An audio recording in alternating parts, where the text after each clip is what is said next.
విస్తరి ముందేసి పస్తులు పెట్టావే, తీపి వస్తువు చుట్టూ తిరిగే ఈగని చేశావే.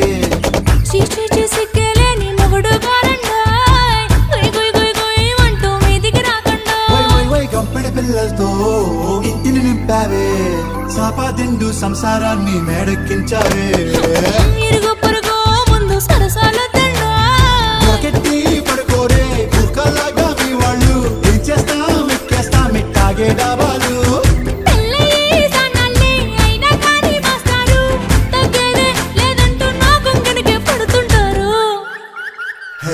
గోదారి గట్టు మీద రామసలకావే.